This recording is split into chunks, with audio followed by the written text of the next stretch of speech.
Thank you very much for the opportunity to present today. And I very much support safe, formal cycling infrastructure. Next slide, please. I'm your average cyclist. I'm not brave. I cycle in fair weather. I cycle today, that's fine. I cycle short distances. I cycle to run my errands, go to the doctor, go wherever. My husband cycles 12 months a year. He cycles, thinks nothing of cycling from Brampton into Toronto to go to one of his cycle shops. I am your target audience. I'm who you want to get on the road. And urban shoulders don't do anything. And it makes me so frustrated. That's why I'm here today. Next slide, please. Here we have McMurchie with a lovely urban shoulder. Cars parked. There's a lovely line. There's a car going down the road. Where's the cyclist supposed to go safely? I don't ride on McMurchie. I did it last week just to test it. John's behind me for safety and I'm a nervous wreck. I cycle on Mill.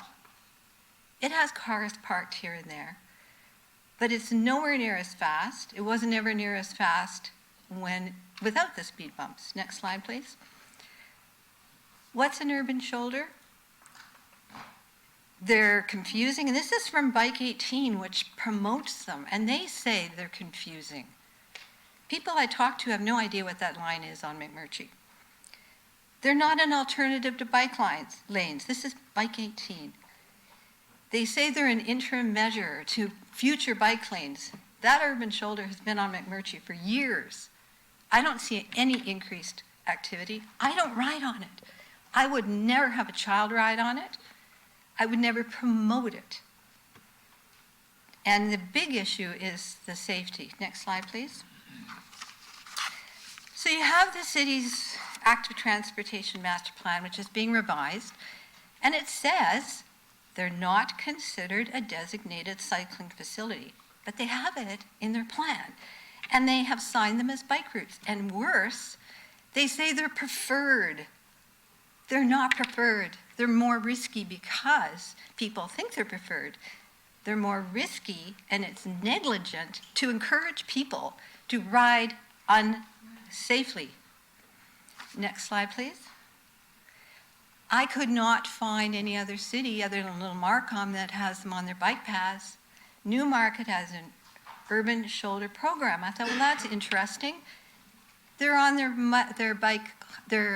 traffic calming map, along with speed bumps and along with bike lanes.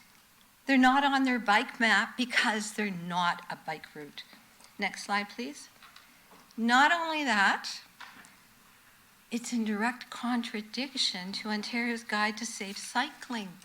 I talked to my daughter last night, who does not own a car.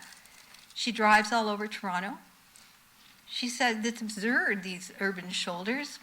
She said, when I drive down St. George, which has cars parked here and there, I never drive in a free area where there don't happen to be cars parked, because drivers need to be able to predict what I'm going to do as a cyclist.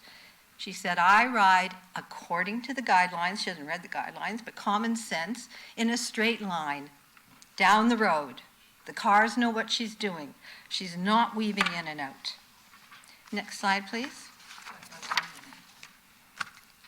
Sorry? You have about 1 minute. Okay. So you all know this. City staff knows this. You've been told for years. You had a presentation 4 years ago.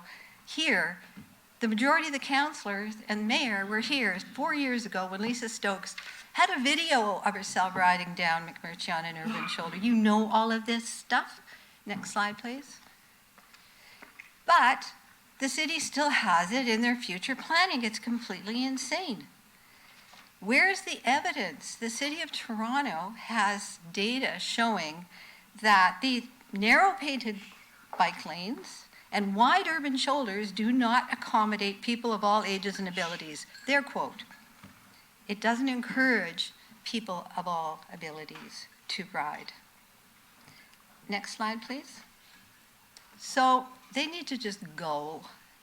Cover up the little piece on the map, say it's not a bike lane, Put a sign on existing urban shoulders that say, not a bike lane, because you are perpetuating potentially injury and death for people who think it's part of cycling infrastructure.